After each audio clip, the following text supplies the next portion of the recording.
วิสาขบาอาจารย์ครับเจริญพรศรัทธาญาติโยมทุกท่านมาได้ปะกันหลายวันโปรแกรม AnyDays มีปัญหาพระอาจารย์เชื่อมสัญญาณบ่ได้นะ2 วัน 3 วันแล้วก็หามันมีปัญหาที่ระบบก็พยายามประสานงานกับเจนนัดน้องนัดอยู่ก็แก้ไขกันมาเรื่อยๆวันนี้เป็นที่ได้หมู่มันเข้าใดนะสถานะก็เรียกว่าจบดีก็แล้วกันเนาะปกติเนี่ยมันจะเข้ายากนะโหว่าจะได้สถานต้องถามหานะว่าพระอาจารย์ไปไหนจัดใดมันออกรายการพอมันมีปัญหาก็เลยหมู่เนี่ยจะใดเนาะสถานเนาะและคิดว่าณขณะนี้นะวันนี้เนี่ยสถาคงจะได้ยินกันโดยทวนหน้าแล้วนะวันพุธกับวันพุธที่6 สิงหาคม 2568วันนี้ก็มีภารกิจนะในการประชุมพระปริญญานิเทศนะแล้วก็เป็นการสรุปผลการไปประเมินคุณภาพการศึกษาของโรงเรียนพระปริยัติธรรม9 โรงเรียนทั่วจังหวัดลำปางวันนี้สรุปผลตอนเจ้าเดี๋ยวถ้าพร้อมกันมาได้ทางทีมงานที่ไปนิเทศก็จะทำเป็นรูปเล่มนำไปถวายรายงานประเดชพระคุณหลวงพ่อพระจินดารัตนพรหลวงพ่อเจ้าคณะจังหวัดลำปางที่วัดประแก้วดอนเตาสุชาดารามนะก็เดี๋ยวหาจังหวะก่อนจงเจ้า ส่วนช่วงบ่ายก็เข้ามหาลัยปกตินะวันนี้วันพุธมีบนห้องว่ามีงานประกันคุณภาพระดับวิทยาลัยเหมือนกันวันนี้โดยวันพุธวันพุธก็น่าจะเสร็จละนะวันพุธนะแล้วก็วันหื้อนะพระอาจารย์ก็เดินตั้งต่อ ไปแสดงธรรมที่สมุทรปราการแล้วก็แสดงธรรมที่วัดมเหยงนะอยุธยาปุ่นนะสถานะวันที่9 ที่ 10ก็งานสถานะส่วนวันที่10อย่างนะ10เดือนเนอร์พระอาจารย์พอกำ13วันที่13ก็ไปบรรยายที่เทศบาลตำบลตุ่งพึ่งที่เจหมอันนี้ก็คืองานในภายนอกเนาะสถานเนาะส่วนงานในภายในก็งับบัตัน มึงจะว่าจะได้แล้วนะถูกรู้ถูกกังไปเน้นนั่นนะสมบูรณ์ผ่องบ่สมบูรณ์ผ่องนะยิ่งมีเรื่องราวที่จะต้องทำเอกสารเนาะเสนอต่อคณะสงฆ์ต่อสำนักงานพุทธนี่นะหน่อยเงียบปวดหัววะบุญวายแหมน้อยเนี่ยพระอาจารย์ว่าคงจะหาทุกเจ้าอยู่วัดเนี่ยจะยากแล้วนะเพราะว่ามันเรื่องราวกระยุ้มกายิ้มยิ้มบ่หุเนาะสถานเนาะเรื่องราวหวานกันคนทำบ่ได้ยะคนยะบ่ได้ทำนั่นนะ มันบางทีก็มุมหนึ่งก็อาจจะคิดว่าเป็นเรื่องที่ดีแต่ในมุมเรื่องก็คือเป็นการกดดันนะเป็นการที่การบริหารจัดการในค่อนข้างที่จะยากมันไป แม้เป็นยากมันไปมันมีบนห้องว่ามีเงินไขถ้าที่เป็นปัญหาก็เป็นแต่ถ้าอยู่แบบบ่คิดหยังก็สบายนะสถานะอยู่แบบบ่ต้องแยกหยังแต่ยังว่าอีแน่พระอาจารย์ก็คิดว่าน่าจะสบายนะตื่นมาก็สวดมนต์ไหว้พระบ่แลงก็สวดมนต์ไหว้พระแจ้งมาขำมากวาดเหี้ยนาฬิกามันก็น่าจะสบายดีนะก็สร้างบ่ได้สร้างหรือสร้างบ่ได้สร้างนี่ก็ขึ้นอยู่กับสถานะหาสตังค์มานี่นะ เพราะว่ามันยุ่มยิ้มหลายอย่างมันซะแล้วเนาะโอ้โหจะได้แต่ทั้งนี้ทั้งนั้นก็จะต้องประสานความสมัครสมานสามัคคีนะช่วยกันดูช่วยกันตรวจตราช่วยกันสอดส่องและช่วยกันหิหานะบางคนเนี่ยจะสอดส่องตรวจตราอย่างเดียวแต่ว่าบ่มีส่วนร่วมในการหิในการหาในการคิดนี่นะโอ้อันนี้ก็ยากเหมือนกันนะบางทีบางแห่งเนาะอย่างที่เฮาได้หันนั่นนะเจ้าวาดบางตนเปิ้นบ่มีสิทธิ์หยังเลยขึ้นอยู่กับศรัทธาหรือเจ้าบ่มีสิทธิ์หยังก็ยากแล้วนะศรัทธานะจะไปเข็นจะได้เนาะเข็นยากลำพังปัญหาของศรัทธาเจ้าบ้านเองกันนักหนาอยู่แล้วนะจักหน้าบ่ถึงหลังเป็นวิตขาดยิงมาคุมวัดให้มันยังแหมปวดหัวเดี๋ยวศรัทธาจะหาว่าพระจันทร์จมไม่ได้จมนะเล่าให้ฟังนะวันที่อย่างนะวันติดที่ผ่านมาเป็นวันที่3เนาะสำหรับศรัทธาที่ฟังพระอาจารย์ทาง Facebook วันที่3พระอาจารย์ออกรายการอยู่นะแต่บ่สามารถจะเชื่อมออกทางสถานีวิทยุได้นะอันมีศรัทธาญาติโยมที่ว่าร่วมทำบุญนะมีแม่จำฟ้ามีแม่พัดแล้วก็ศรัทธาหลายคนจากสาราดอนต้วยจากพระเจ้าตั้งใจต้วยหลายตีหลายแห่งนะที่สำคัญก็คือศรัทธาบ้านตะเดือเนาะวัดอุทุมพรได้รวมกันรวบรวมจตุปัจจัยแล้วก็รวบรวมสิ่งของรวมไปบริจาคกับพอสมควรเหมือนกันเฉพาะสายดีพระอาจารย์ได้นำไปเป็นสะพานบุญนี่นะประกาศให้ทราบว่าในส่วนของวิไลสงฆ์นครลำปางมจรลำปางนั่นน่ะได้รวบรวมกันถึงมวลเฉพาะเป็นเงินเนี่ยนะที่ไปรวมบริจาคในวันนั้นก็ 22,000 บาทนะหลายสายหลายแห่งเนี่ยนะรวมกันแล้วก็สิ่งของเป็นแคบหมูเป็นขนมปังมาหมาปลากระป๋องอย่างเนี่ย หนักพอสมควรตอนที่ไปก็ตอนที่นั่งรถไปก็รู้สึกเฉยๆเพราะว่ามันผ่านมาหลายวันแล้วเป็นติดแล้ว มีความรู้สึกว่ามันคงจะเบาบางไปแล้วคงบ่เดือดร้อนแต่พอไปถึงแล้วมันใจสักกำโอ้ยังนักหนาอยู่สถานะน้ำแห้งก็ตองน้ำแห้งไปแล้วก็ตามนะแต่สภาพบ้านเรือนนั้นโอ้เสียหายนักหนาสาหัสสากันเขาของจันหลุมบางทีจันบนกับเหลือนะอยากจะบอกศรัทธาตั้งหลายได้ทราบว่าเรื่องภัยพิบัติต่างๆในรัฐสถานถ้าเฮาอันจะได้เดียถ้าเฮาบ่ได้ตั้งรักไว้นี่นะมันค่อนข้างที่จะยากในการทำใจเพราะมันเหลือสิ้นเนื้อประดาตัวของใจอย่างต่างๆมันเดี๋ยวแล้วมันมาเร็วน้ำเนี่ยมันมาเร็วพระเดชพระคุณหลวงปู่พระราชวชิระนันทมุนีวชิระนันทบัณฑิตเนาะหลวงพ่อเจ้าเจ้าวาดวัดพระธาตุแจแห้งเป็น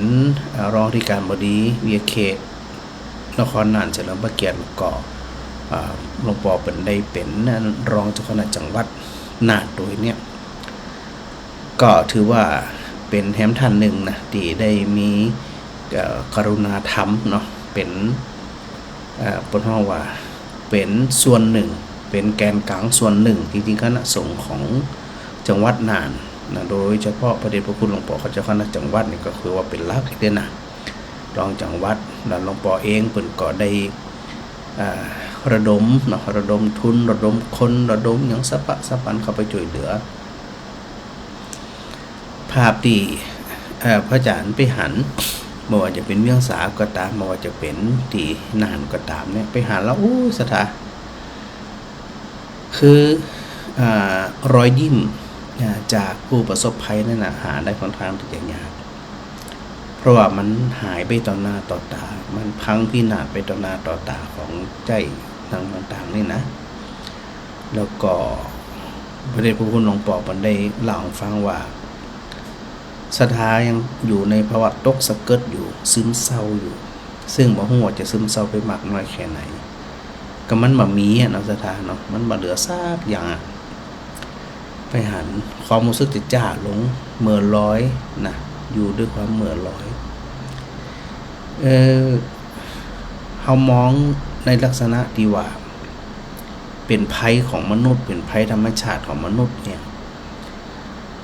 เขาก็ถือว่าเป็นภัยอันยิ่งใหญ่เหมือนกันสำหรับผู้ที่ได้ประสบภัยนะอันเปิดไปห้องภัยธรรมชาติเนี่ยธรรมชาติเปิดไปได้บอกมาก่อนนี่ว่าเปิดจะท่วมรัดใดสึนามิเกิดรัดใดแผ่นดินไหวตั้งใดกับไฟจะไหม้ตั้งใดในธรรมชาตินี่นะก็โหมเอาทันทีทันใดนั่นนะสำหรับผู้ที่บ่ได้ระมัดเนื้อระวังตัวถ้าจะบ่ระมัดเนื้อระวังตัวกันยากนะสถานะว่ามันมาเร็วเหลือเกินนะจะระวังจะใดระวังจะใดเก็บหัวกับมาดันยังกับมาดันนะนั่นภาวะจิตใจแล้วก็มองไว้แหมด้านหนึ่งก็คือวัตถุสิ่งของต่างๆที่มันเสียไปหายไปจมคิปเปอร์ไปอย่างไปนี่นะมันเป็นเรื่องของนอกกายเนาะสถานเนาะอันนี้เขาในลักษณะของคนที่บ่ได้อยู่ในภาวะแบบนั้นนะมันเป็นเรื่องของนอกกายซึ่งเรื่องทั้งหลายเหล่านี้สมบัติทั้งหลายเหล่านี้มันสามารถที่จะหามาได้ด้วยกำลังยังมีกำลังกายอยู่ยังมีกำลังสติปัญญาอยู่อีนะพระอาจารย์ว่าหมู่เนี่ยมันบ่ได้ยากในการที่จะเนี่ยคือมันมีขึ้นเกิดขึ้นอย่างขึ้นเนี่ยบ่ยากนี่นะแล้วก็บางคนที่เป็นตั้งอยู่ในความบ่ประมาทเป็นเนี่ยจะได้ทรัพย์สมบัติบางส่วนที่เขาอู้กันอยู่เสมอเนี่ยเนาะการตั้งอยู่ในความบ่ประมาทนั่นทรัพย์ส่วนหนึ่งก็ดูแลตัวเองดูแลพ่อแม่ลูกหลานตานเต้าสามีภรรยาบริวารหวานเครือมันก็แถมส่วนหนึ่งก็ทำบุญนะเพิ่นเอาบุญไปภายหน้าซึ่งในอนาคตนะจัดต่อไปเขาก็โหเป็นจะได้ตามกำลังเขานี่นะและส่วนหนึ่งคือจะต้องจะต้องฝากไว้ ฝากธนาคารไว้อย่างน้อยที่สุดเนี่ยต่อให้มันมีภัยธรรมชาติเกิดขึ้นนะทรัพย์สมบัติที่เขาสะสมไว้บางส่วนนั้นมันก็คอยบรรเทาได้ผ่อง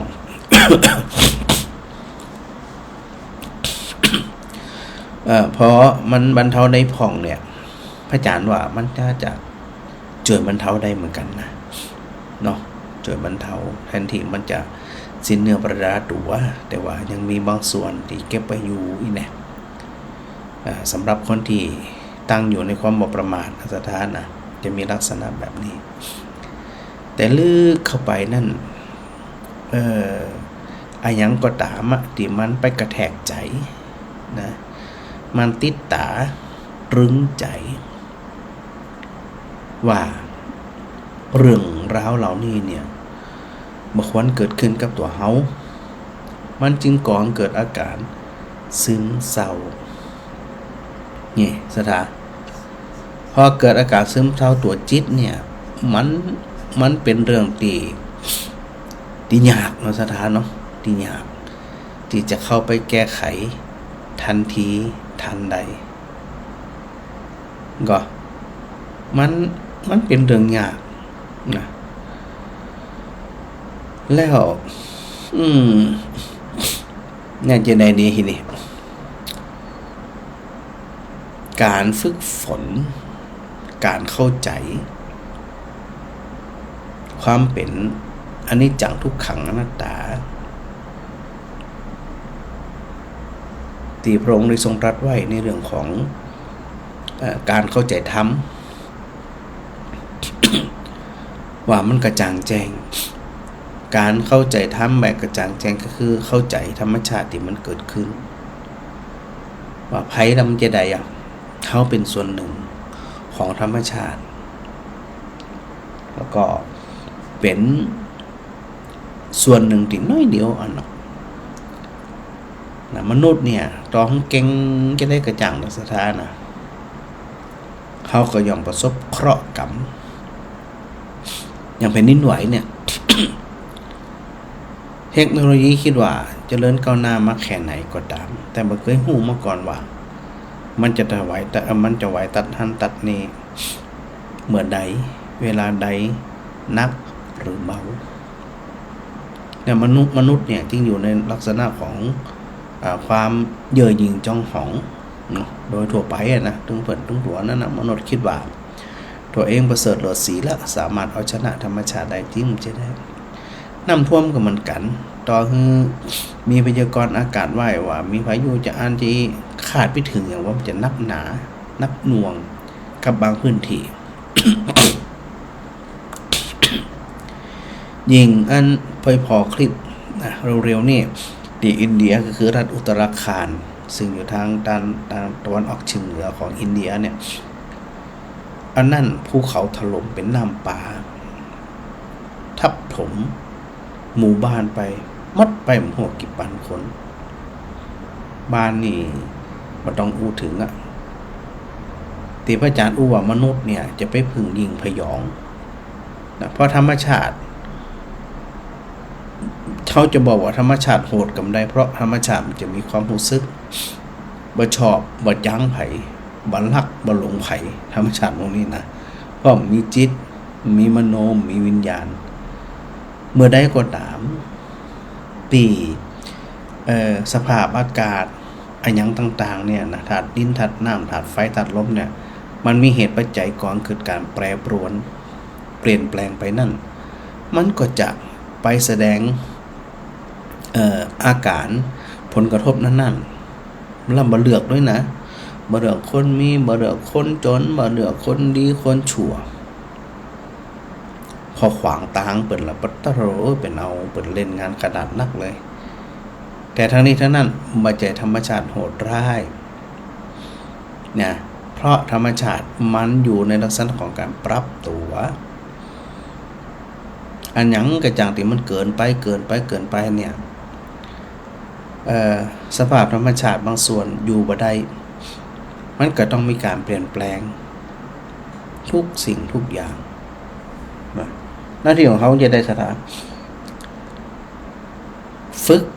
นะไปทำความเข้าใจธรรมชาติเนี่ยเขาอยู่กับเปิ่นจะต้องปรับตัวไปหาเปิ่นมันจะให้ธรรมชาติปรับตัวมาหาเขานะสถานนะเขาต้องปรับไปหาเปิ่นอยู่จะได้อย่างจะได้นะบางทีเนี่ยอย่างห้วยหนองคลองบึงอย่างต่างๆเนาะบ้านไผที่อยู่ตามห้วยตามห้องถ้ามันเกิดภัยธรรมชาติถือว่าโชคดีมันก็มีน้ำใสไหลเย็นมีปลามีหยังจุ่มเย็นเป็นรีสอร์ทเป็นที่พักเป็นที่บ้านเหมาะอีนะแต่คราใดก็ตามถ้าธรรมชาติณที่นั้นๆเนี่ยมันเกิดความรุนแรงขึ้นจากสิ่งที่สวยดีงามมันก็แปรสภาพไปตามเปิ้นเพราะธรรมชาติเปิ้นบ่คิดอยู่แล้วว่าอันใดงามอันใดบ่งามนะอันยังมีผลกระทบกับธรรมชาติก็ปรับไปตามนั้นอันนี้คือธรรมชาติยังปรับตัวเฮาเป็นคนเนี่ยจะได้บ่ปรับนะปรับตัวเอาโดยเฉพาะจิตที่มันซึมลึกๆเข้าไปเนี่ยอันนี้รวมไปถึงสถานที่มีปัญหาบ่ว่าจะปัญหาทางกายปัญหาครอบครัวปัญหาอันยังกระจ่างที่เกิดขึ้นต่างๆเนี่ยเขาต้องคิดหลายๆตลบคิดพุทธว่าหาเวลาว่างๆหาที่สงบหาที่สงัดปลีกวิเวกบางจังหวะบางโอกาสไตร่ตรองพิจารณาธรรมชาติคือพิจารณาธรรมมันก็จะอานะมันก็ต่ออานะมันก็พอเขาเข้าใจธรรมชาติเขาก็บ่ได้ไปยินดียินร้ายกับธรรมชาติที่มันเปลี่ยนแปลงไปเพราะเขาไปเข้าใจในส่วนของธรรมชาติแล้วว่ามันจะต้องเกิดการเปลี่ยนแปลงไปพยายามกึดนะสถานนะพยายามกึดพยายามพิจารณาพอจะไปเอาความตุกมาทับถมตัวเองเกินไป เข้าก็เสียของก็เสียไอ้หยังก็เสียไปตามน้ำไปตามโรคภัยไข้เจ็บถ้าเขาไปเศร้าแหมมันก็เหมือนกับว่าเฮาเนี่ยเสียประโยชน์หลายต่อหลายเตื้อเสียแล้วเสียแหมเสียแล้วเสียแหมแต่กับคนที่เปิ่นได้ฝึกฝนได้เข้าใจมาโดยตลอดว่าเป็นหยังเนี่ยกับบางคนที่มีความพร้อมนะเป็นหยังน้ำท่วมมากับปัดมาเจอภัยพิบัติเป็นไงจะได้มาเนาะไปก็ไหลไปเฮียอย่างมันขวางไปเฮียดีเขาจะได้ของใหม่มาใจอันนี้สำหรับคนที่เปิ่นพร้อมนะ คนบ่พร้อมก็ต้องคิดเหมือนกันเพราะว่าเศร้าโศกไปก็จะมีค่ามีราคามีความสุขอย่างนั้นของก็เสียบ้านก็แย่จิตก็แย่เนี่ยจะได้หมอถ้าหาตัวจิตเขาฝึกใหม่เข้มแข็งเป็นยังเป็นก็เป็นไปท่วมก็ท่วมไปยังก็ยังไปแล้วก็ให้มุมหนึ่งในส่วนของความเป็นชาวพุทธความเป็นคนไทยเขาเนี่ยหันคนที่ประสบภัยพิบัติใดๆก็ตามเนี่ยทนมาได้หรอกสถานต้องยื่นมือเข้าไปช่วยเหลือด้านใดด้านหนึ่งมันหนักก็น้อยวัดนะสถามองวัดนะวัดในหลายวัดกว้างใหญ่ไพศาลศาลาบางคนก็โจมตีว่าสร้างไว้อย่างปล้นเหลือเบียงตั้งมานั่นนี่นะแต่พอเกิดภัยพิบัติมีวัดเท่านั้นนะสถานจะเป็นที่พึ่งพิงได้สถานจะไปอาศัยอยู่บ้านไผ่ไผ่จะไปหึงอยู่แต่วัดเปิดโอกาสถึงกับสถานญาติโยมทั้งหลายมีภัยธรรมชาติใดๆก็ตามสุดท้ายหนีวัดบ่พ้นวัดก็เลี้ยงดูปูเสือห้องห้องน้ำที่พักที่อาศัยข้าวปลาอาหารปลากระดมทุนไผ่ระดมตุเจ้านี่ละปลาการระดมทุนระดมข้าวปลาอาหารมันจะหนีดูได้เพราะว่ายามอยู่ดีปกติดีเนี่ยสถาบันดูแลใส่บาตรส่งเข้าดูแลในเรื่องของปัจจัยสี่พอสถาเดือดร้อนตุเจ้านะมีโอกาสก็ถือโอกาสตรงเนี้ยได้เป็นที่เปิงของสถาญาติโยมได้เปิดศาลาเปิดวิหารเปิดโบสถ์ทุกที่เมื่อว่าชายแดนที่กำลังมีปัญหาอยู่เปิดวัดระดมโรงทานระดมทุนเนี่ยมันไม่ไปเกินตุเจ้าหรอกสถาเพราะว่าสถามีความเชื่อมั่นในตัวตุเจ้าปากไปบอกไปปากันไป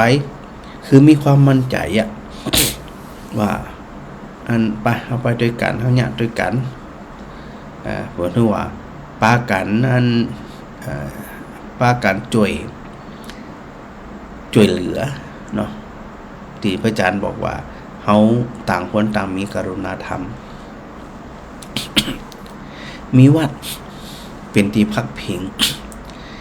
ในยามวิบัติเมื่อวานน้ำท่วมแผ่นดินไหวไฟไหม้หรือแม้กระทั่งสึนามิไม่พอกะที่ผ่านมาแล้วนั่นเนี่ยบางคนไปโจมตีสับปะสับปัดมามีความหมายยังสร้างอย่างปล้นป้อนเรือ มีประโยชน์เปลืองคนที่อู้นิ่มจะทำนะเคยทำบุญเคยทำอย่างอู้นะแต่พอมีปัญหาขึ้นมาเนี่ยก็ต้องมาอาศัยอย่างที่พระอาจารย์ว่าสุดท้ายจะไปอาศัยบ้านไผ่มีมีวัดมันเป็นของเจ้าบ้านนั่นละช่วยกันสร้างช่วยกันแปลงช่วยกันดูแลมาหล่นต่อหล่นยุคต่อยุคพอมีปัญหาหมู่เฮาเนี่ยก็ป้ากันมาช่วยเหลือดูแลซึ่งกันและกันโดยมีตุเจ้าเนี่ยเป็นแกนนำนะบางตีบางแห่งก็ศรัทธาทำความบ่ไหวตุเจ้าพระเน้นไปช่วยเพื่อบ่ฮึงได้อดได้อยากอันนี้ผลของว่าตามกำลังของแต่ละคนอย่างบางทีก่อนจะด่าก่อนจะว่าก่อนจะยังก็จะต้องคิดหน้าคิดหลังเหมือนกันนะเจอว่าเอาความสะใจเอาความ บ่ชอบมาก่อนเนี่ยมาว่ามาด่ามาอย่างอีเนี่ยมันก็บ่น่าจะใจเนี่ยก็จะต้องเป็นกำลังใจเนาะสถานเนาะพากันเป็นกำลังใจผู้ประสบภัยก็เป็นเดือนมื้อน่ะพระอาจารย์ไปดูในพื้นที่นะเป็นเดือนเนี่ยกว่าจะเอาขี้เปอะขี้ปงขยะออกไปโอ้ยบ่เนินเทินทึกภูเขาเหล่าก็นักเนี่ยสถานนะเดือนนี่มันน่าจะเอาอยู่อันนี้คือสมบัติภายนอกนะแต่ถ้าไปยึดติดในใจแหมลงมันจะใจเวลาสักเท่าใดบางคนเนี่ยก็อาจจะช็อก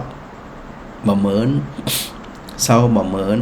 ปรับตัวได้ปรับความรู้สึกได้ปรับความคิดได้เดินหน้าต่อ เพราะชีวิตของมนุษย์ต้องเดินหน้าต่ออย่างเดียวจะมาหนังศกเศร้าลำพังลำพันอยู่ในอดีตเนาะอตีตังนานวากมายะนับปฏิกังเขอนาคตังยะตะตีตามบหินันตังปัญจนาคตังนี่นะที่พระพุทธเจ้าตรัสเนี่ยอย่าไปใส่ใจอย่างเพราะว่าสิ่งที่มันเป็นอดีตกะมันผ่านไปแล้วมันหันชาตินะสถานะเขาใส่ใจมันแท้ๆนะอย่างน้ำท่วมตอนนี้มันท่วมเกิดแล้วดับไปมันมาได้มันก็ไปได้มันไปอยู่ตลอดหรอกอันนี้คือตัวสัจธรรมตัวหนึ่งที่เขาไปเข้าใจแล้วไปเห็นที่มันเป็นอยู่ธรรมชาติสอนเราว่ามันเป็นแบบนี้จะได้เขาบอกเอามาชุกคิดเอามาพอเอามาอันพิจารณาเพื่อที่จะไปเข้าใจและบรรเทาความเศร้าโศกเสียใจเศร้าใจรำพึงรำพันอันนี้ใจเวลาแน่นอนโดยเฉพาะคนที่บ่เคยใส่ใจในเรื่องของการฟังธรรมในเรื่องของประพฤติปฏิบัติธรรมไม่ว่าจะเป็นเสียหายจากทรัพย์สินเสียหายไปเนาะเงินทองเสียหายไปญาติพี่น้องเสียหายไปแล้วมันจะได้หรอเขาจะเอาคืนกำได้ถ้าเสียใจแล้วให้หุยกิ้งเกือกนี่นะแล้วมันฟื้นมันกลับมาเนี่ยมันก็น่าทำอยู่นะอย่างน้ำท่วมมันก็ท่วมไปแล้วเฮาเศร้านะเศร้ามองนี่นะตู้ถ้าตุกแล้วหน้ามันจะปิกไปที่เก่าของเลยปิกไปที่เก่าอันนี้น่าทำน่าเศร้าน่าหมองน่าตุกเพราะมันได้สิ่งที่เขาเสียดายมันขึ้นมาแต่ความเป็นจริงมีแน่นอนมาปิกมาแน่ๆนะที่พระอาจารย์อู้ว่าธรรมชาติของน้ำมันมีจิตมันมีวิญญาณมีสิ่งกีดขวางกีดคันเปิ่นก็จะขึ้นไปตามธรรมชาติเปิ่นไหลล่ำสนใจด้วยนะบ้านไผ่เป็นบ้านไผ่วัดวาอารามเป็นวัดเว้นเนิ่ๆกว่าบาปอันนี้เป็นวัดมีก็มีไหลไปด้วยกันหมดพร้อมไปด้วยกันหมดมีปัญหาไปด้วยกันหมดเขาจึงได้แต่หมายถึงหมู่เขาทั้งหลายเนี่ยที่บ่ได้ประสบภัยธรรมชาติเนี่ยก็ได้แต่ในเรื่องของกายมันก็ในเรื่องของมันภายนอกเนี่ยช่วยเหลือกันนะสัทธานักผ่องน้อยผ่องเป็นอย่างแต่มันออกมาจากใจตัวธรรมะตัวกรุณาธรรมมันออกจากใจบางทีเนี่ยสัทธาอาจจะเกิดว่าของน้อยเดียวมันจะไปช่วยอย่างใดจะไปลืมนะน้ำใจมันนิดน้อยเดียวเนี่ยโอ้โหมันมีความสุข มันมีความสุขสมมุติเขาบ่สบายเนาะนอนป่วยอยู่ไข้อยู่มีคนเอาอาหารเอาอย่างมาให้กินซึ่งหู้กันอยู่แล้วว่าคนป่วยเนี่ยมันกินอย่างมันก็เอี้ยนมันก็เหม็นหมดมันก็บางคนปนหู้นี่อันอย่างดีกินได้มะม่วงซุปเนี้ยบะขามซุปเนี้ยอย่างไรมานัดนี่นะกินกับข้าวมันลืนได้ หมู่นี่มันจะจำกันมาลืมของน้อยเดียวก็จริงกากสินราคากำใจนักแต่น้ำใจดีอันได้นึกถึงมันประเมินค่าบ่ได้ใครจะไปฮู้ว่าบางทีเนี่ยแคบหมูถุงหนึ่งอันมาม่าถุงหนึ่งปลากระป๋องหนึ่ง ย่างคนเนี่ยบรรเทาความหิวได้พอบรรเทาความหิวได้อิ่มได้เปิ่นก็จะไปอันมีกำลังวังชาไปปัดกวาดคัดถูเก็บกวาดทำใหม่อย่างใหม่เขาเปิ่นได้โอ้บางทีจากสิ่งที่เขาไปรวมเปิ่นน้อยเดียว แต่เปิ่นเอาไปจ่ายเอาไปกินแล้วก่อนเกิดแรงฮึดมีกำลังขึ้นมา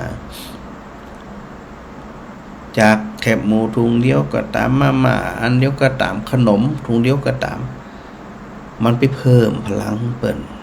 อันนี้กายเพิ่มพลังกายแต่น้ำใจไม่น้อยนิด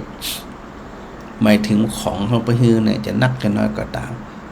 มันประทับใจว่าเขาบ่ลืมกันคนไทยบ่ลืมกันนะมีโอกาสแวะเวียนมา อันนั้นอันนี้นั่นนิดๆหน่อยๆมันเป็นหยังแต่นั่นคือน้ำใจอันนี้มุมของผู้ที่จะเข้าไปช่วยเหลือนะแต่เนี่ยห่วงก็คือมุมของผู้ที่ประสบภัยเนาะสถานเนาะก็นี่ก็น่าห่วงจึงอยากเป็นกำลังใจนะให้สถานญาติโยมทั้งหลายนะผู้ที่ประสบภัยใดๆก็ตามมานะสถานนะต้องฝึกจิตใจให้เข้มแข็งฟื้นเร็ว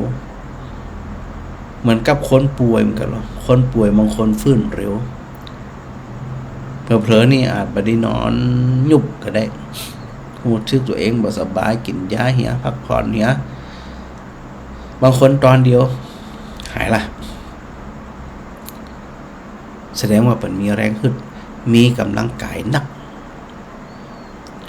บางคนวันก็บ่หาย2วันก็เป็นติดก็ยังมาหายเพราะสุขภาพกายบ่พร้อมจิตเช่นเดียวกันสถานถ้าจิตมีกำลังอ่อนแออ่อนไหวหย่ำแย่งอแงเนี่ยนะจากป่วยนักมันก็จะป่วยหนักขึ้นไปแหมมันยิ่งไปซ้ำเติมไปซ้ำเติมพอปรับสภาพจิตใหม่ปรับความรู้สึกใหม่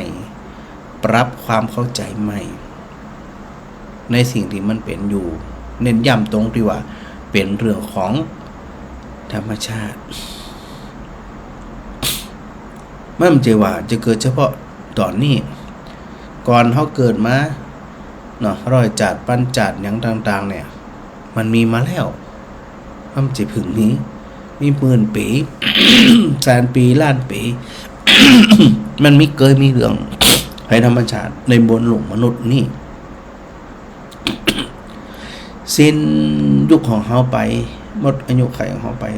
รุ่นลูกรุ่นหลานรุ่นยังระดับต่อไปเนี่ยเขาก็เจอในสภาพแบบเดียวกันเพราะมันเป็นมนุษย์อยู่บนโลกนี้มันจะไปไหนเขาไม่อยู่โลกนี้โลกนี้ได้รับผลกระทบเขาก็ได้รับผลกระทบตัวสถานนั่นการที่ไปฝึกเนาะฝึกความเข้าใจก็คือการปฏิบัติธรรมใส่ใจอยู่เสมอนะว่าไปเห็นสิ่งใดก็ตามที่มันมีอยู่เป็นอยู่ก็คือสิ่งที่มันเป็นอยู่และมันบ่ได้อยู่ต่อไปพอเฮาไปเข้าใจความรู้สึกภาพที่มันติดตาตรึงใจก็ถูกสลัดไปทีละน้อยละน้อยจนสลัดทิ้งแบบเบ็ดเสร็จเด็ดขาดได้ทั้งนี้ทั้งนั้นอาศัยวันเวลาอาศัยความภาคเพียรพยายามอย่างจริงจังมันถึงจะสามารถจัดการมันได้ถ้าเราทำจิตใจอ่อนแองอแงนะขี้เสียใจขี้น้อยใจนี่นะเซตมันแน่นอน มันจะขยำมันจะจัดการเฮาเนี่ยนักขนาดนะมันปล่อยเฮาเนี่ยได้ลืมตาอาปากโง่หัวขึ้นแน่ๆต้องฝึกนะฝึกสลัดทิ้งฝึกใจให้แกร่งฝึกจิตให้มีความวางเฉยครับได้นะว่าแล้วมันจะได้หรอนะแล้วมันจะได้หรอฝึกไปเนี่ยสิ่งทั้งหลายเหล่านี้ก็อยากให้หมู่เขาทั้งหลายเนี่ยได้ฝึกกันเขาจะไปฮู้อย่างว่าอย่างจะเกิดขึ้นกับเขาในอนาคตเขาฮู้เมื่อเขาบ่สามารถจะฮู้ได้เขาก็ต้องเตรียมตัวตั้งอยู่ในความบ่ประมาทในเรื่องของสภาพจิต ฝึกมันฝึกแล้วฝึกแถมฝึกแล้วฝึกแถมสุดท้ายเขาจะอยู่สักได้ฮั่นยุ่มต่อได้เดี๋ยวก็ไปต่างคนต่างไปแต่ว่าตอนนี้เขายังมีชีวิตอยู่ไงเขายังมีกำลังอยู่เขาก็ทำหน้าที่ของเขาเนี่ยก็ไปแล้วก็ทำไปเรื่อยๆมันว่าหมดลมหายใจวันนั้นก็หมดแห้งวันนั้นก็ยุดเหมือนนั่น ยุดเหมือนนั่นถ้าเขาฝึกจิตใจตีพระอาจารย์อู้อยู่เสมอว่าแกล้วกล้าอาถรรพ์ทึกเหิมนี่นะโหมันมีคุณอุปการมหาศาลเพราะว่าเขาไปเห็นเนี่ยเขาไปหู้มาหัวศรัทธาเข้าใจบางน้อยแค่ไหนเนาะศรัทธาเนาะดีพระอาจารย์นี่อู้มาเนี่ยเขาจะไปหึ่งบ่หึ่งเกิดเลยอย่าได้คิดเพราะเขาเป็นส่วนหนึ่งของโลกเป็นส่วนหนึ่งของธรรมชาติยังป้อได้นะธรรมชาติเบียดเบียนนักยังป้อได้นะเจอมนุษย์ด้วยกันแฮมเบียดเบียนกันแฮมโอ้ยไปกันใหญ่ทะเลาะเมาะแว่งด่าท้อดินท้ารุษร่ายเข็นฆ่าก่อสงครามอันนี้เป็นภัยจากมนุษย์ไม่ใช่ภัยธรรมชาติแย่แล้วเนาะเขาแย่แล้วนะจึงมาเจอภัยมนุษย์แถมอยู่ด้วยกันไปหวาดระแวงไปอยู่ด้วยกันไปคอยจ้องที่จะหาจับพิษจ้องแต่จะไปว่าไปดิสเครดิตคนอื่นไปด่าอย่างที่เนี่ยอย่างตัวเองนี่จะมีอายุอยู่เป็นหมื่นปีนี่ไม่ได้ยังไงแล้วภัยที่นับกว่านั้นที่พระพุทธเจ้าตรัสว่าภัยคืออย่างภัยคือความแก่ภัยคือความเจ็บภัยคือความตายอันนี้น่ากลัวสุดเลยจะมีสักกี่คนเนาะตีหูว่าความแก่มันเป็นภัยการด่าคนอื่นมันเป็นภัยการจ้องจับผิดคนอื่นมันเป็นภัยตัวเก่าเนี่ยการอาฆาตจ้องเว้นคนอื่นซึ่งกันและกันก็เป็นภัยที่น่าเกรงกลัวแล้วมันจะตามติดเนื่องไปเมื่อหูจักจบจักสิ้นถ้าเขาตรองทำดีๆเนี่ยมันมีอะไรอย่างจะมีสาระเลยนะสถานะคนเขานี่นะมีสาระติดโดยเคยบอกสถาอยู่แล้วนะว่าในยามค่ำคืนนะก่อนที่เขาจะรับจะนอนเข้าสู่ภวังคจิตเนี่ย ลองนึกถึงตัวเก่าว่าเขานอนแบบนี้เนี่ยมานอนมากี่คืนละกี่เดือนกี่ปีละกี่สิบปีละแล้วเขาจะมีโอกาสนอนแบบนี้แฮมเท่าใดแล้ววันสุดท้ายของเขาจะมีลักษณะใดเพราะเขามองเห็นที่พิจารณาเห็นที่เนี่ยสิ่งที่เขากำลังเครียดสิ่งที่เขากำลังวิตกกังวลสิ่งที่เขากำลังซึมเศร้าอยู่เนี่ยมันจะคอยบรรเทาเริ่มหายเริ่มคลายเริ่มจางไปเพราะไปเห็นความมาแน่นอนของชีวิตโอ้เขาเนี่ยมันอยู่เหมือนคนบ้าจะมีจะเอาจะครอบจะครองยศถาบรรดาศักดิ์ตำแหน่งโอ้ยอย่างต่างๆเนี่ยคิดว่าตัวเองจะอยู่กับมันเมินไม่ได้อย่างได้พระพุทธเจ้าจึงคือเฮาทั้งหลายเนี่ยได้พิจารณาอยู่รำไปนะว่าเธอพิจารณา จิตของเธอให้ดีดูแลจิตของเธอให้ดีจิตตังคุตตังสุขาวหังนี่นะแม่อำพรมาตรดเป็นจำดี แล้วก็แม่มาลีหำนะจิตตังคุตตังสุขาวหังจิตที่คุ้มครองรักษาดีแล้วนำความสุขมาให้อันยังไปคุ้มครองรักษาจิตได้ตัวสติตัวปัญญาดูแลจิตของตัวเองบ่ฮึเศร้าบ่ฮึโศกบ่ฮึหมองบ่ฮึด่าบ่ฮึจังบ่ฮึอิจฉาริษยามันจึงจะห้องว่าจิตที่คุ้มครองรักษาไว้ดีก็เหมือนกับติอูสถานตะกี้ว่าขณะเฮานอนเนี่ยลองพิจารณาความรู้สึกพิจารณาใจของเขาดูจิตของเขาในขณะนี้เนี่ยจิตของเขามันเป็นจะไดมันว่างอะไรยังมันเบาอะไรยังหรือมันยังมึนตึงอยู่มันยังเครียดอยู่มันยังกังวลอยู่มันยังวิตกอยู่หรือว่าตอนนี้มันผ่องแผ้วมันเบาบางมันสบายสิ่งทั้งหลายแล้วนั้นบ่มากรำกรายบ่มากวนใจเลยคือกึดจีอีเห็นจีอีเข้าใจจีอีศรัทธาเขาจะได้ชื่อว่าเป็นพุทธบุตรพุทธธิดาเป็นลูกของพระพุทธเจ้าที่ห้องว่ามีโอกาสเป็นอนุพุทธะคือเจริญรอยตามเข้าไปสู่ความเป็นผู้รู้ผู้ตื่นผู้เบิกบานโดยไปธรรมอันเนี่ยเขาก็แย่แล้วนะแย่ไปมันเป็นมาเป็นมีปัญหาสารพัดสารพัยซึ่งมันมีอยู่แล้วคนจนก็มีปัญหาคนจนคนรวยก็มีปัญหาก็สภาพไหนผ่องภาวะไหนผ่องที่มีมาตึ้งนี้แต่จะไปลืม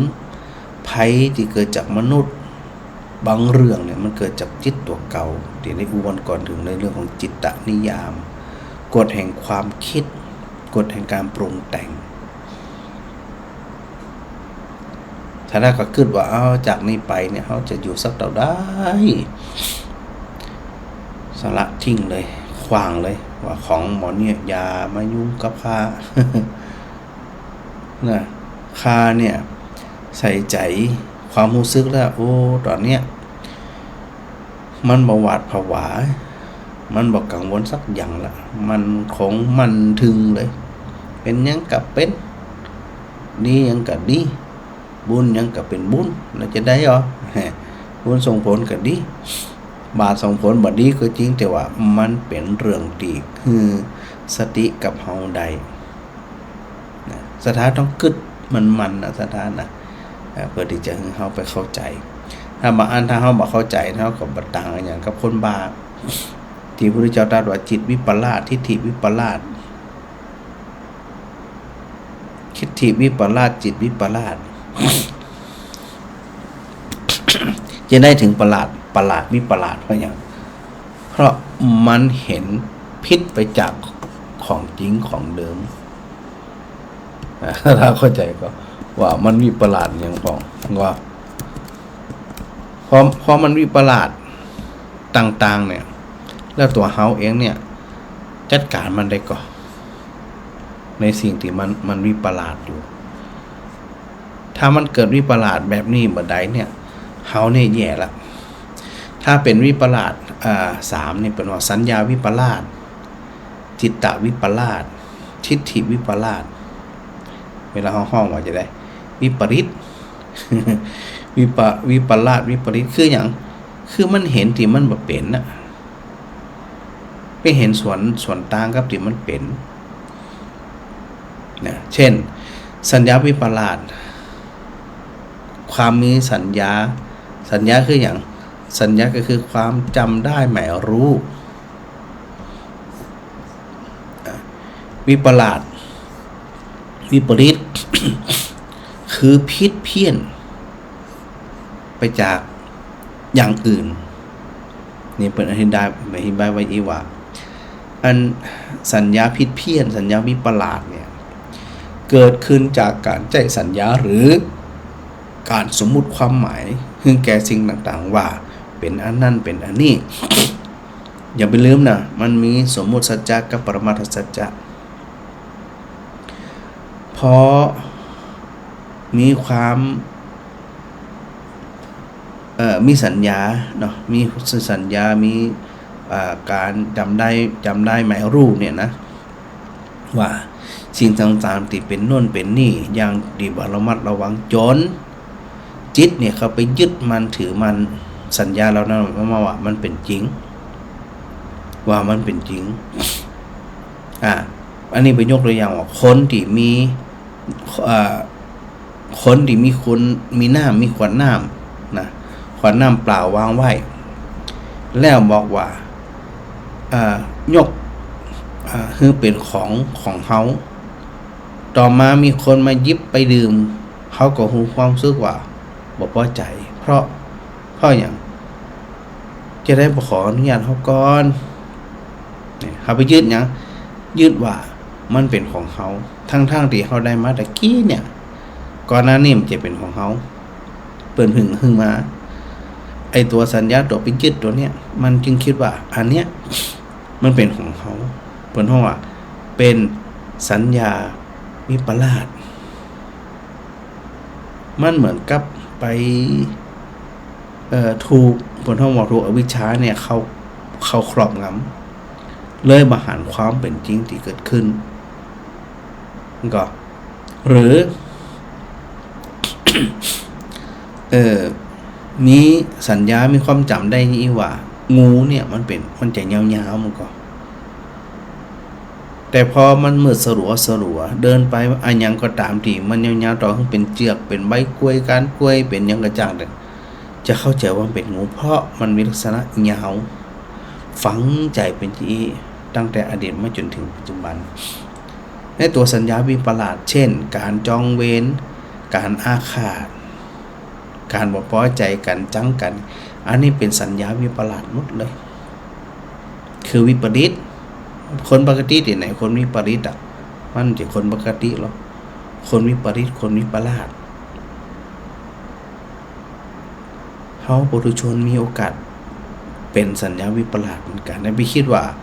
อันเฮาเกิดวิปริตเกิดวิปลาสใจนะก่อนอันหมู่เฮาว่าจังกันบ่ทะเลาะกันบ่ด่ากันบ่คอมเมนต์กันบ่จ้องเว้นกันรอกบ่เค้นบ่ฆ่ากันหรอกอันนี้ตัวแรกตัวที่2เหมือนเฮาว่าจิตวิปลาสจิตวิปลาสคือจิตวิปริตนะเพิ่นว่าเกิดจากการบ่ระวังในความคิดในสิ่งที่บ่ควรคิดจนทำให้จิตมีอารมณ์แปรปรวนเกิดอารมณ์ลักษณะต่างๆก็คือเพราะจิตเจือในความคิดนั่นแล้วก็ปรุงแต่งเรื่องใหม่เข้ามาเมื่อมีภาษามากระทบจิตก็ปรุงแต่งไปคิดไปโดยบ่ระมัดระวังในที่สุดว่ามันจะได้เป็นลักษณะที่บ่มีเหตุผลไร้เหตุผลและหาประโยชน์บ่ได้หาความจริงบ่ได้หาหลักฐานไว้เพราะจิตวิปริตปรุงวิปริตทุกท่ายมันก็ไปปิดเหลืออย่างนั้นก็เพราะการคิดไปเองก็ตามต่อยอดความคิดเป็นทางที่ผิดบ่เกิดประโยชน์ความเคยชินที่คิดฟุ้งซ่านมาตลอดโดยที่บ่มีสติสัมปชัญญะอันนี้มันจะยาวนะสถานะตัวจิตวิปลาสนี่นะเพราะบ่ได้เห็นตามความเป็นจริงที่มันเป็นอยู่พระอาจารย์อยู่เสมอว่าเหมือนกับให้ไปยึดมันถือมันสิ่งใดสิ่งหนึ่งอันนี้เกิดจากวิปลาสทั้งนั้นวิปริตทั้งนั้นเพราะสติคือการหู้ระลึกหู้เนี่ยมันอ่อนมันทำงานบัดตันมันบ่เข้มแข็งจึงถูกตัณหาความอยากถูกอุปาทานเข้าครอบงำอย่างเบ็ดเสร็จเด็ดขาดและจิตมันจะเป็นสุคติได้จะได้ได้ตัวสุดท้ายก็คือทิฏฐิวิปลาสความเห็นที่ผิดเพี้ยนค่านิยมที่ผิดเพี้ยนเช่นเขาด่าเฮาต้องตาตอบกะไม่ยอมมันหยังมันต้องจัดการเขาจะได้บ่ด่าเฮาแหมอันนี้เพิ่นฮ้องว่าทิฏฐิวิปลาสเวรย่อมระงับด้วยการไม่จองเวร คนดีมีความหนิ่งอูน้อยหนิ่งนักแน่นจะได้เปรียบเนี่ยจะได้เปรียบต้องที่ว่าเขาเนี่ยสามารถควบคุม ควบคุมใจของเขาได้อย่างใด ตัวทิฏฐิ เปิดมองไปดีอันมิจฉาทิฏฐิเนาะได้แก่ความเจือการนิยมทัศนคติความเข้าใจที่ผิดเพี้ยนไปจากความเป็นจริงในลักษณะที่ว่ามีปัญญาด้อยลงไปโดยบ่ได้พิจารณาไขครวนไตรตรองกระจ่างแจ้งตามเหตุตามผลตามสิ่งที่ต่างๆที่มันเกิดขึ้น ก็เพราะมันเป็นที่เสร็จเรียบร้อยแล้วแย่ละทีนี้ความเห็นนี่ผิดเพี้ยนความเห็นวิปลาสอันนี้มุ่งตรงไปดีความเข้าใจของความจริงแห่งลึกๆเลยนะเอาลึกเลยมันจะได้บ่ถูกหลอกไงหรือเปิ้นว่าวิปลาสถึง3ประการเนี่ย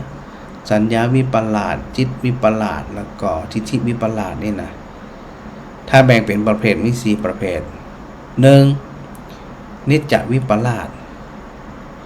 คือเห็นสิ่งที่บ่เที่ยงแท้แน่นอนว่ามันต้องเที่ยงแท้แน่นอนสุขวิปลาสคลาดเคลื่อนสิ่งที่เป็นทุกข์ว่ามันเป็นสุขอัตตวิปลาสคลาดเคลื่อนในสิ่งที่เข้าใจว่าสิ่งที่มันไม่มีตัวตนเข้าใจว่ามีตัวตนและสุภวิปลาสความเข้าใจคลาดเคลื่อนจากของไม่สวยไม่งามของสกปรกเป็นของสวยของงามโอ้นี่สถานที่พระอาจารย์ได้นำเรื่องนี้มาเนี่ยเพื่อที่จะให้เขาเนี่ยไม่ได้วอกแวกซ้ายบ่วอกแวกขวามุ่งตรงไปย่ำกันมาหูกี่เถื่อเนาะว่าเวลาเขามันเดือน้อยบ่ต้องไปเสียเวลาอย่างอื่นละมันมีเวลาตัวเสียเวลาตัวมุ่งตรงไปเข้าสู่การฝึกฝนตัวเองตัวไผตัวมันหนักแน่นไปยิ้มไปสุขใจไป เป็นตุกมันนี่อย่างก็อย่างพระอาจารย์นี่ยังบอกสถาอยู่เสมองานมันนะแต่ถ้ามัวเครียดมัวอย่างต่างๆมันก็ช่วยอย่างได้ยังช่วยมันได้หมวยแท้ๆกับพระนี่อย่างนี้มันหัดเนาะ มีเวลามันได้มีกำลังมันได้มีพลังมาลูกมากะลูกมันเนี่ยฮะมันอย่างเงี้ยทำได้เต่าที่เขาทำได้จะไปฝืนกำลังจะไปฝืนความจริงของตัวเก่าเขามีกำลังแค่นี้เขามีความสามารถแค่เขาทำเต็มกำลังละใครจะว่าจะได้กับเรื่องเขาเรื่องไผเรื่องมันเขาก็ช้ำจะได้ ถ้าไปใส่ใจไปแค่กับความรู้สึกคนอื่นเนี่ยแย่ละเขามาเกิดมาพิจารณาตัวเก่าเลยนักแสดงเนาะอันนี้ก็ถือโอกาสได้นำเรื่องเนี่ยค่อนข้างยาวน้อยหนึ่งนะขออภัยที่ไม่ได้รับสายไปสักคนเลยนะเดี๋ยวสถาจะหาว่าโอ้สงสัยเป็นเทพแห่มแล้ววันนี้นะวันนี้เป็นจริงนะสถานะเป็นรายการสดนะบอกก่อนรายการสดสถาพิมพ์คอมเมนต์มาอยู่ตรงใดนี่อาจารย์สหายมปะมันอยู่ตรงใดเนอะเดี๋ยวอาจารย์สอบเขาก่อน มันอยู่ตรงใดอ่ะเดี๋ยวนะเดี๋ยวอาจารย์ขยายความเห็นนี้กำลังได้ก่อนนี่หรอมาแล้วเหรอ น่าจะแม่นนะเดี๋ยวอาจารย์พอก่อนน่าจะแม่นของวันนี้เนาะมันก็แม่นนั่นหายไปไหนฮะนั่นหายไปไหนฮะหายก็หายตัวละ โอเคมาละนะเอาเต่าที่มีนี่ก็นี่แหละที่มันหายไปขจัดหลายนี่มันก็อันดับแรกครับพระเดชพระคุณจารย์เจ้าคุณพระรัตน์นันทวัชระบัณฑิตน่านนะเป็นการเจอเจ้าเนอะคุณหลวงพ่อสาธุวันนี้ฟังธรรมที่มจรวังน้อยชัดเจนครับโอ้กราบขอบพระคุณพระเดชพระคุณไปงานที่มจร พระผู้ใหญ่นี่จะบ่ค่อยมีเวลาว่างนะสถานะมีประชุมส่วนมากก็จะดูในเรื่องของเชิงนโยบายเนาะการกำหนดนโยบายนะก็มีงานหนักแต่ดูลักษณะแล้วพระเดชพระคุณหลวงพ่อเปิ่นค่อนข้างที่จะจัดการอารมณ์ได้ดีนะเปิ่นดูแลอารมณ์เปิ่นอย่างเปิ่นต่างๆงานหนักมันชวนเครียดก็ชวนแต่ว่าเวลาเปิ่นมาได้ยังมาได้ก็จะได้รับข้อคิดจากหลวงพ่อดีๆนี่แทบทุกครั้งนะเวลาได้จากกับเปิ่นนะก็ต้องกราบขอบพระคุณท่านอาจารย์เจ้าคุณพระราชนันทวัชรบัณฑิตณนาโดยเน้อครับกราบขอบพระคุณครับที่ได้คนห้องว่าจะได้เป็นกำลังใจกันนะฟังกันโดยตลอดนะครับต้องกราบขอบพระคุณอาจารย์เจ้าคุณจัดหนักกับผมแล้วก็เดี๋ยวอาจารย์ทับสายสลับกันไปแม่บัวไข่มาตรการเจ้าจมเนี่ยแต่ว่าเจ้าจะได้จมรู้เหล่าฟังอย่างเหล่าฟังthìจมsắc cắm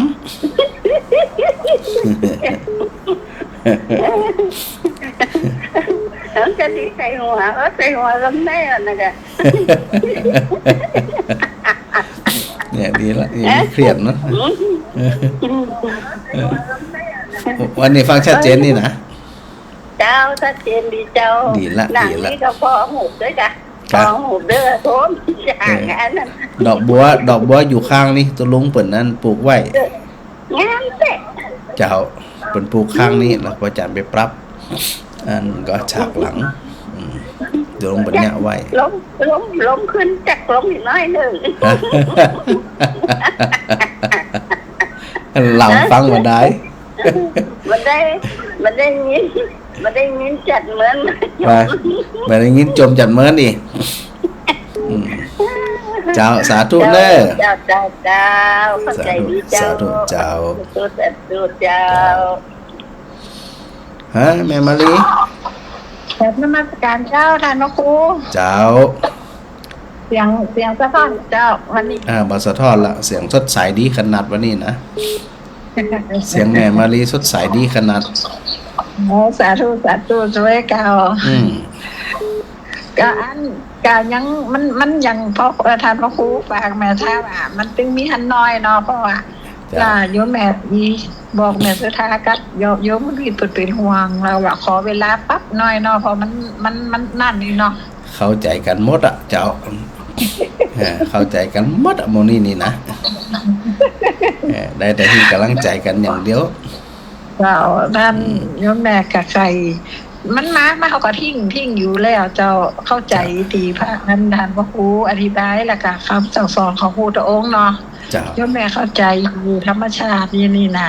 แต่มันมากระทบเป็นรายวันนะเจ้าก็ธรรมดามากเลยมันมากระทบมันต้องห่วงมันมาตลอดมาเรื่องนึงก็เรื่องนึงอ่ะเจ้าเนาะมันมาเรื่องนึงก็เรื่องนึงเจ้าถ้าเขาตั้งเสียงเขาเชื่อเรื่องนี้เรื่องนั่นมาทำลายมาดึงมามันต้องกลัวเขาเต็มใจเกินเขาก็ต้องเต็มใจครับปัญหาแล้วทั้งหลายเรานี่เราปรับตัวอยู่กับมันจัดการมันได้แต่บางเรื่องเขาเนี่ยบันไดกับปล่อยมันไปจะเขาปล่อยไปตามกาลเวลาเราจะทันว่าบางเรื่องเนี่ยอันวันเวลามันจัดการคนเดียวมันเจ้าบางทีมันหอมหุ่นเนี่ยจะได้เนี่ยนั่นนอนรักษาอยู่แม่ก็จะไปตามดิหมอนาภูมินี่ก็ไปแหมเจ้าโรงพยาบาลศูนย์ไปเตอะไปรักษาจะได้เกาะสุขภาพแข็งแรงนะแม่เนอเราแต่ทุกเจ้าอนุโมทนาสาธุเจ้าแม่อ้อยกราบนมัสการเจ้าท่านพระครูเจ้าพระอาจารย์แวะไปเอาอะไรยังนี่ยังแหละยังมันได้แวะเอาเตือเดี๋ยวเป็นบาลางแม่สุแก้วอันละปูนเนี่ยกะมันได้จะมาฉันก๋วยเตี๋ยว3 ปี 4 ปีลำได้ไปต้าบ่เดียวนี่อันนี้จะมาแวะบ่ได้บ่ฮู้อันผูกวะมันผูกตอนเจ้าเนาะเจ้าอันแม่จะอยู่ที่นั่นน่ะบ้านยายมุนนั่นน่ะโอเคบ้านยายมุนฟังอยู่กะยายมุนฟังอยู่โอ้น่ะมันหุบปะยายมุนเด้อ จะฝากซองไปนี่นะ เจ้างานมันหนักยังไงอืม เดี๋ยวมันผูกจะเอาน้ำบ้านยายมุนพาไปแหม เจ้า แต่เอาหมอกปลอมให้มันดีแล้วเนอะทำกำลัง ที่หนักลงไปก็กินหมดน้ำส้มน้ำหวานนี่นะ ดีละเป็นกำลังใจ กรรมนมัสการ สา เนอ ธุสาธุเจ้า เอา เห็นแวบๆนะแม่แก้วด้วยก็หาเห็นโทรเข้ามาแปลกๆหลายคนอยู่นะที่พระอาจารย์บ่ได้ฮับนะถ้าสะดวกก็โทรเข้ามามาจ๋าเนาะเจอกันฮับมันก็จะจัดรายการเจ้าฮัลโหล ฮัลโหลเจ้า เจ้า ฟังเนี่ยกะ ฟังอยู่เนี่ยเอง ฟังเนี่ยกะ กะหม่อนจะตาย มันจะฟังคน อั ฟัง น คนอู้ แต่เจ้าอันแม่ดวนจมมาเจ้านี่นะ จุ่มมันจะไง จมว่าหยังอ่ะอันพระอาจารย์น้องเน่งนึกว่าพระอาจารย์เนี่ยออกเข้าเพลงออกเนี้ยปิดเหตุการณ์ลับอีกอะ มาได้ฟังสดาตาเดือเพิ่นก็ฟังกันหลายเจ้า ฟังกันมันกันเนาะ เออ ฟังกัน ฟังไปได้ขอคิดไปได้ขอทำไป สปะสเปดเขาพังตังในตังใดหนอกมัน เจ้า นี่กัน ส มา ปะสเปดบอกว่าเด็ดมาแล้วก็ อืม ไปกันกำวัน เป็น กัน ไป เนาะ เจ้าก็อันมันเข้าสัญญาณมาได้ 2-3 วันก่อนเนี่ยตึ้งมาได้ อีกทีจะว่าอะไรกำเดียวอะนะ เจ้ามันเข้ามาได้ แล้วมันลุดแล้วเข้ามาได้เลย ก็โอ้สุดวิสัยละไอ้เนี่ยรับ แม่ก็ว่านะขโมยนั่นยังเข้าได้ไหนเนาะ อืม ฟังตั้งแต่3 โมงมาน่ะแต่ทุกเจ้าหนาหลายโจรไหนเนาะ เออ ถ้าพระอาจารย์ยังเข้ามาได้หอย ก็ เนาะ สงสัยต้องสวายสังฆทานแล้วก็ที่เอ็นี่นะ ไปฮดน้ำมนต์8 วัด9 วัดใกล้ อันนี้พระอาจารย์ตัดรายการเองอย่าพอเข้ามาได้มันก็ใจมันได้ ส่วนรายการของครูบาอาจารย์อื่นๆนี่อันระบบมันนี่มันจะตัดโดยอัตโนมัติ อ๋อ เพิ่นก็เลยเข้าได้ปกติแต่พระอาจารย์นี่ตัดรายการเอง ดีละจะได้กระบุญรักษาเนอะแม่เด้อ เจ้าเจ้า เจ้า เจ้า เจ้า จะบักใจกัน เจ้า เจ้า เจ้า ปีบวคำพิเชยวงศ์นะปีสาวทักทายมาตึงวันเหมือนกันโยมแม่เพ็ญกาฟังนอนวัสการประจานมาแม่บดน้องหินสุวรรณฟังอยู่นี่แม่ชุติการรอดพยัญนวัสการประจานพระครูดอกไม้งามนี่ดอกบัวข้างนี่นะข้างกุฏิเนี่ยถ่ายเพื่อที่ยังสถานได้หันอันตุลุงดมเปิ่นปลูกไว้รักษาไว้เนาะก็ไก่ไม่ละน้อยนะสถานนะ อันแม่สังวานจันแกนกับสาธุเจ้าโยมแม่สมจิตอินทรวิจิตนี่สาธุมาแม่รำไพด้วยเนอร์กับสาธุพระอาจารย์แล้วก็แม่อัญชันวงชังเงินนี่สาธุมาแล้วก็แม่กับสีขันแก้วนะฟังอยู่นะแม่สุนันทากาดีนมัสการพระอาจารย์มาแม่พัดนาจลาแม่พัดนาจลา เจ้า ท่านอาจารย์ เจ้า ตู้หายไป70,000จากหลายคืน เนี่ยจะได้มันเนาะหายไปไหนเนี่ยจมอยู่ที่วัดเนี่ย ขึ้นได้กับเพลงขึ้นได้กับเพลง ครับพยายามกั้นเต็มที่อ่ะกั้นแต่เนอะมันตื้มได้2 วันก่อนนี่นะ เจ้าจะแดงเนาะ มันเป็นระบบของโปรแกรมเปิดเจ้า อ๋อ มันอาจจะบ่เสถียรหรือมีปัญหาเป็นบางช่วงนี่กะ เจ้า เป็นหยังพระอาจารย์เป็นหยังแล้วแต่ดี ได้ ม ประมาณนั้น ดีมกันสถาจะได้ฟังเพลงของ ฟังเพลง อย่างที่ว่าไม่โดนปิดเลยรับอีกอ่ะ หลายคนคนว่าโอ้ยจะได้บอลล่นเนี่ย ฟังได้ก็ได้มา วันใดกันได้วันใดกันได้ ก็เป็นอย่างกัดดับไปแม่สบายดีนะแม่พัดนะ เจ้าสบายดี เจ้าจะได้กระสาทุนเน วันนั้นไป ไปไหน นอนเฝ้าลูกเบาก็นะโรงพยาบาล เรามาสูงกันฮะ อันดาลูกเบาอีแม่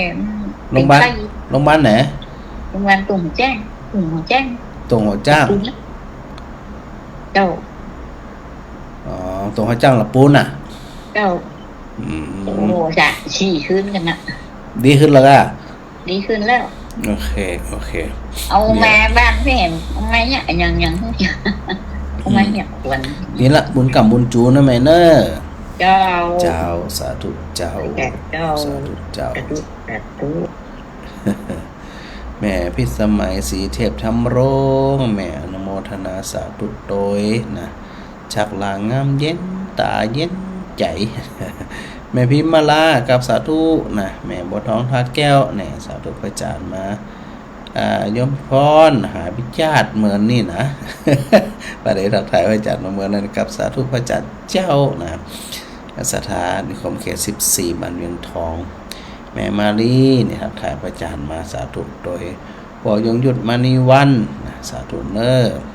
ยมเป็นสีสุทธะนะกราบสาธุสาธุฟังมาโดยตลอดเนาะตะกี้แม่ดูเหมือนโทรมาอยู่เห็นแวบๆเนาะ แม่สมจิตบอกว่าทำงานไปโตยฟังไปโตยนะจินใจแม่กับแก้วสีอินแก้วนะนมัสการจันทร์พระครูรับชมอยู่เนอร์นะอันนมัสการพระอาจารย์มาแม่มาเด็กก็ขอโมทนาคุณพระอาจารย์รักษาสุขภาพแข็งแรงเหมือนกันนะศรัทธามีสุขภาพแข็งแรงพระอาจารย์มีสุขภาพแข็งแรงเนาะอยู่กันเป็นป่นนักก้าหมื่นปีป่นนักก้า ก็เพิ่นห้องว่าอันประคองถาดขันยังจักสี่ทวันเก้านะจักสี่ทวันเก้าถึงแข็งแรงถึงเป็นไปอยู่ เวลาในสมัยพุทธกาลเวลาพุทธเจ้าตักถามพระภิกษุเป็นอย่างไรบ้างเธอยังจากสี่ทวันเก้าให้เป็นไปได้ดีอยู่หรือนี่นะ ดินน้ำไฟลมตะวันทั้งเก้าเนาะมันยังปกติดีอยู่ก้อยนะถ้ามันยังปกติอยู่ก็ถือว่าเป็นเรื่องดีไม่ใช่พร ไม่ใช่การเจ้าพระครู เจ้า อย่างนั้นแหละ ฮะ เนี่ย อย่างก็แม่ เป็นไงโอ๊ตเจ้าเหรอจ้ะ ฮะเป็นอย่างก็แม่ โอ๊ตเจ้าเหรอ มันเคยชาติเหรอ นี่เขาคุยออก อ๋อก็บ่ได้ออกหลายวันแล้วแม่ แล้ว วันนี้โปรแกรมมันดีก็เลยเชื่อมสัญญาณได้เลยวันนี้นะปรับไปที่ฝนตกก่อนน้องพุ่นเดี๋ยวนี้มันโจ๊ก กะ วันนี้มันป่วย ลำปางตกอยู่ แต่ว่าโจ๊กอันนี้มันโจ๊ก กะฝนตกขนาดตกไปใหม่ๆก็ยังฮ้อนอยู่เนาะ อันนี้ยังไงมันโจ๊ก เจ้าจะได้แม่ก็รักษาสุขภาพเนอะมาย้ายเนอะเจ้าสาธุเจ้า ตะกี้ถึงไผตะกี้ทักทายไปถึงไผตะกี้อันนี้เปิดอันแล้วก็อันนั้นมาทักนะทักมาแล้วก็บางทีพระอาจารย์ก็บ่ได้อ่านก็มียังก็มีนะสถานเนาะก็ที่พระอาจารย์ได้บอกอยู่เสมอนะปั๊บไปนะสถานหน่อยจะไปเครียดอย่างกับมันอยู่กับปัจจุบันอยู่กับหน้าที่การงานของเขาเต็มที่เต็มกำลังเนาะสายสุดท้ายเจ้าแม่มาไลแม่ฮัลโหล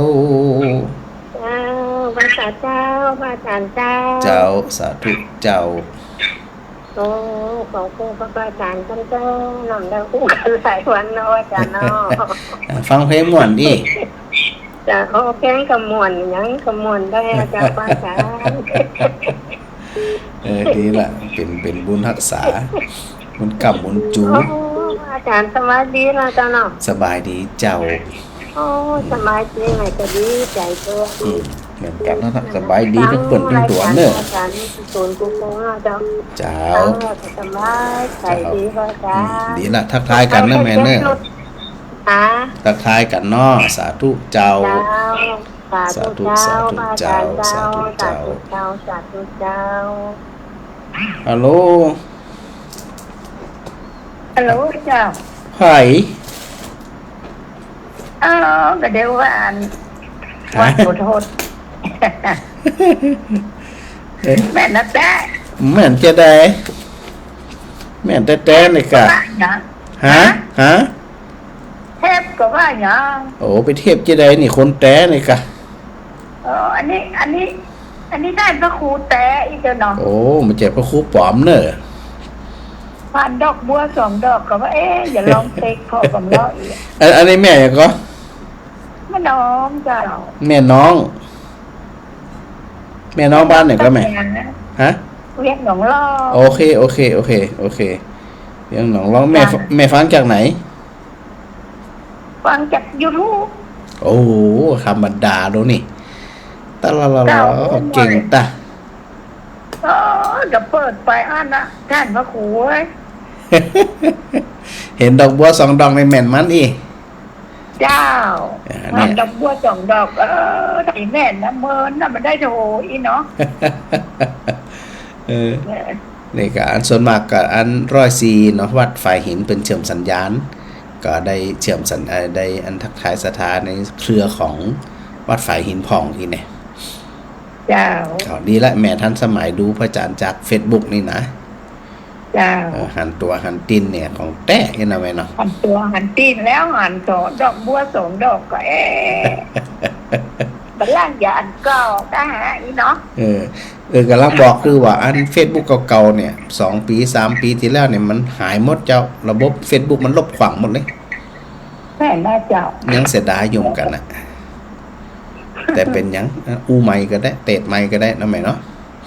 เจ้า เจ้าบุญรักษาเนอะเจ้าสาธุแม่ น้ำ เนาะ บุญแล้วจ้าน้ำบุญแล้วได้หอนแล้วเจ้า เจ้าสาธุแม่เนาะ เจ้า สาธุเจ้า สถาอันเบียงหนองล่องนะโทรมาก็ขอโมทนาสาธุเดี๋ยวอันสถาญาติโยมทั้งหลายเนาะที่ได้ทักทายกันมา ฟังรายการก็โดยอย่างโดยนะอันแม่เทมฟ้าเทรนเนอร์แม่เทมฟ้าแม่อันฟังอาจารย์พระครูอยู่ที่กทมทุกเราเปิดไปอยู่กรุงเทพเป็นโลนี่นะ ออกไปวันนั้นแสดงย่ำปีเตือนนี่เนาะที่ว่าได้รวมทำบุญกับพระอาจารย์ 1,000 บาทในการช่วยนั่นนะเนาะน่าจะเป็นจะอันแม่กับแก้วมันบ่ได้ขึ้นมือถือมันขึ้นหน้าจอคอมพิวเตอร์นะแม่เนอะต้องโทรใหม่ถ้าเป็นไลน์นี่นะมันโทรเอาเผื่อถึงมันขึ้นมือถือก่อนนะถึงจะรับได้นะถ้ามันปัจจัยมือถือนี่มันรับจะได้นะก็จะได้ก็ตามเนาะสถานเนาะก็ฝึกนะฝึกจิตฝึกใจฝึกปฏิบัติไปนะเอาตัวเฮาเป็นที่จังที่เปิงเอาพระพุทธพระธรรมพระสงฆ์เอาบุญกุศลเอาจิตเอาใจเอาสติปัญญาเป็นที่จังที่เปิงนะมันอยู่ที่เฮาหมดแม่จันดีโอ้ยสาเจ้า เจ้า โอ้อาจารย์กระเป๋าสถานลูกก็หายแซ่บแล้ววันใดก็เป็นเพลงเหี่ยววันใดก็เป็นเพลงเนี่ยเจ้าถ้าพระอาจารย์บัดนี้ออกเนี่ยมันจะตัดเข้าสู่เพลงโดยอัตโนมัติเจ้าอย่างที่พระอาจารย์ไปจังไดมาปลำปเลียบัดได้ไปจังไดเจ้าพี่นี่มันพระอาจารย์เข้าโปรแกรมบัดได้ระบบมันมาเปิดเจ้าระบบเปิดพระอาจารย์ก็กั้นในกระได2 วัน 3 วันกั้นในกระไดมาตึ้มได้แต่วันนี้ได้โอกาสได้จังหวะเป็นยังมันเชียงใหม่กะ ตอนเดียวเอาโบสถ์ไปเอาวิหารไปจำนำก่อนไปจำนำเดือดชะตาก็เอาเข้าคุกก็อย่างเอาไปจำนำได้หรอ เอาอย่างไปจำนำหรอเอาวิหารเนี่ยแม่อูก็แม่มึงนักว่าว่าจัดไปทางไหนวันใดก็เป็นเพลงวันใดก็เป็นเพลง3 วัน 4 วันก็เป็นเพลงให้หมดโอ้ยมันได้อยู่ได้กินมันได้ฟังได้ฟอนได้ดูมันแก้ไอ้กะเจ้ามันกันเนี่ยจะได้มันนะเป็นตุเจ้าก็ทำหน้าที่สถาก็ทำหน้าที่ หน้าที่ไปหน้าที่มันทำไปเนาะ แต่วันนั้นไปจังหวัดนั่นเป็นได้ฟังเจ้า ไปน่านนะกะ เจ้า ก็โอเคอยู่เจ้าได้มีโอกาสได้ไปช่วยกันโดยศรัทธาญาติโยมหลายคนหลายผู้หลายท่านได้ไปช่วยกันก็โอเคอยู่นะ ไปกันหลายอยู่ก็หลาย ไปกัน3กันรถเจ้า3-4กันรถซ้ำกันไปก็ถือโอกาสได้ไปช่วยเหลือกันหมู่มนุษย์ด้วยกันเนาะช่วยเหลือกัน คนได้รับก็สุขใจคนได้หมอบมือก็สุขใจ เจ้า เนาะจะได้กระสาธุนะแม่เนอะ เจ้าเจ้า สาธุเจ้า เจ้าก็ขอโมทนาศรัทธาญาติโยมคู่ๆกุคนเนอะไปลืมนะแกล้วกล้าอาจหารฮึกเหิมแม่นางอวนทาเกิดนี่ทักทายมาเป็นคนล่าสุดในวันนี้โมทนาบุญรักษานะบุญกรรมจูอย่าลืมท่องไว้ตลอดเลยฝึกจิตให้มีความแกล้วกล้าอาจหารฮึกเหิมมันจะสู้ได้ทุกอย่างในสถานะที่สำคัญคือกราบขอบพระคุณครูบาอาจารย์พระมหาเถระเปิดสหัสมิกนะครับตีได้ติดตามกันเป็นระยะนะครับเนาะจะได้ก็จะไปลืมนะครับมีอย่างตีจะสนองงานก่อได้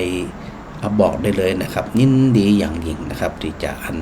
สนองงานเนาะครูบาอาจารย์ของคณะสงฆ์หรือศรัทธาญาติโยมนะเอามันละนะสายสุดท้ายแต่วันนี้นะแม่กับแก้วมาสักการเจ้าท่านพระครูเจ้าสาธุแม่วันนั้นก็ฝากบุญไปแล้วนะเจ้าติดไปนั่นเจ้าฝากไอ้น้องสมจิตบ้านฝอนไปเจ้าอ๋อโอเคเจ้าฝากอันนี้ก็เป็นญาติถุงยังชีพกันปุ่นเนาะก็เลยฝากหอมไปตั้งได้ก็ได้เจ้าของทำส่วนใดส่วนหนึ่งเด้อสาธุเนาะอินดูเปิ้นแต่เนาะวัดหนองบัวเนาะเนี่ยจีแดงมาเนาะมันไฟธรรมชาติโยมแม่ไปไปหาเปิดแล้วนะวัดหนองบัวแต่น่ะเปิดเป็นลื่นนะเจ้าอ๋อกะเจ้าพระครูอนุกูลธรรมกิจเป็นลื่นนะเจ้าลื่นเมืองน่านนะจ๊ะลื่นเมืองน่านเจ้าวัดหนองบัวน่ะอ้วนหู้เรื่องว่ะแล้วเจ้าเรื่องอยู่เจ้าเป็นยังประคับเรื่องเจ้าแม่ฟังอยู่นั่นตอนนั้นไปกับท่านมหาเป็นไปวัดโป่งคามวัดหลายวัดอยู่เจ้าตอนเป็นเอาโซลาร์เซลล์ไปตานดีละ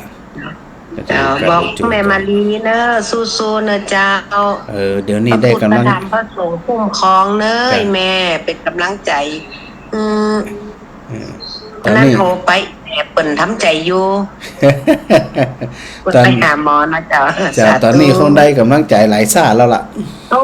ได้10 ลำรถ10 ล้อแล้วเจ้าบอกไผก็เป็นกำลังใจเงินเนอแม่กับแก้วตัวเนยแม่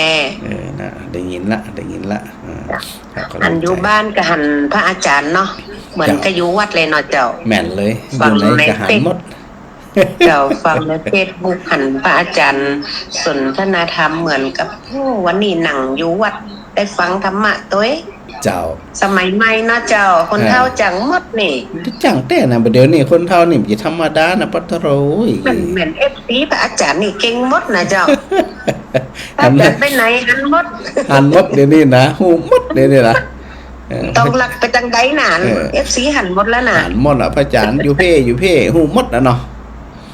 หมดก็ว่ามัน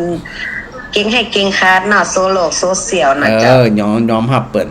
ยอมรับเก่งแต่เราพระอาจารย์น่ะหนังอยู่ในโทรศัพท์นี่ยมแม่ก็หันอยู่เนาะ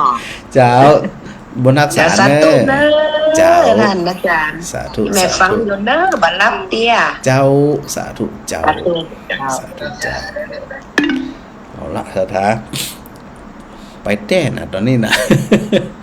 มันผูกกันน่าจะแฮมวันนึงวันฮื้อเข้าอันกรุงเทพนะที่ประจานบอกไปบรรยายธรรมวันที่9บรรยายที่คลินิกทันตกรรมห้องพุทธปัญญาของหมอแสงชัยกับหมอนงลักษ์นะแล้วก็วันที่10บรรยายที่วัดมเหยงอันพระอาจารย์เจ้าคุณที่วัดมเหยงนะแล้วก็ปิกมามีงานแหมแล้วก็เดี๋ยว13นะสถาอยู่แถวๆอันตรงพึ่งนะบันได้ยินเนาะตรงพึ่งท่าอันคลื่นสีขาวบันได้เชื่อมสัญญาณเฮืองนี่นะจะบันได้ยินพระอาจารย์ละแถ แถวเจห่มนี่นะและเมืองปานที่ลึกๆกับบันยินแต่มีวันก่อนพระจันทร์ไปบ้านเนี่ยบ้านดินดำกะบางคนเพิ่นก็ได้ยินอยู่นะทักทายพระอาจารย์อยู่เนาะจะได้กะอยู่ที่ในสนาจังใดก็บุญรักษาบุญกรรมบุญจูกันกูคนเนอขอโมทนาสาธุสาธุ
เนื่องจากว่ามันบ่ได้ตัดออกตาม